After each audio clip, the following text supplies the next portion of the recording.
आज मैं एक ऐसी बात बता रहा हूं जो 100% सच है, कुरान और हदीस से पूरी तरह साबित है।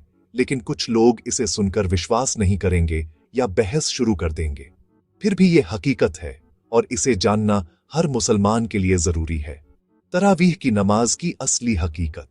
हुजूर ने क्या किया था? रमजान में तरावीह, रात की नमाज, क़याम रमजान पढ़ना बहुत बड़ा नेकी का काम है। हदीस में है, जो शख्स ईमान और इहतिसाब, अल्लाह की रजा की उम्मीद के साथ रमजान की रातों में क़याम करे, उसके पिछले गुनाह माफ हो जाते हैं।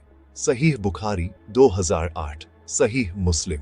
लेकिन सवाल ये है, क्या हुजूर ने इसे जमात, कुल मिलाकर में हर रात मस्जिद में पढ़ाया था? नहीं, हुजूर ने कुछ रातें, पहली, दूसरी, तीसरी रात मस्जिद में लोगों को इकट्ठा करके तरावीह जमात से पढ़ाई।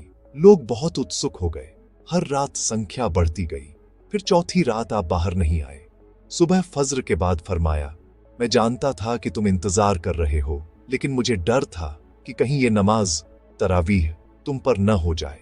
अगर फर्ज हो गई तो तुम इसे अदा न कर सकोगे, क्योंकि रात भर जागना मुश्किल होता। इसीलिए आपने, ताकि उम्मत पर कोई बोझ न पड़े। सहीह बुखारी 2012, 6 से 113, सहीह मुस्लिम 1271, अबू दाऊद और अन्य किताबों में भी आपने फरमाया, अपनी नमाजें घरों में पढ़ो, क्योंकि इंसान की सबसे अच्छी नमाज घर में पढ़ी जाने वाली है, सिवाय फर्ज नमाजों के। सहीह बुखारी। फिर भी आप खुद रात में बहुत लंबी नमाज तहज्जुद क़याम पढ़ते रहते थे, लेकिन जमात में नहीं।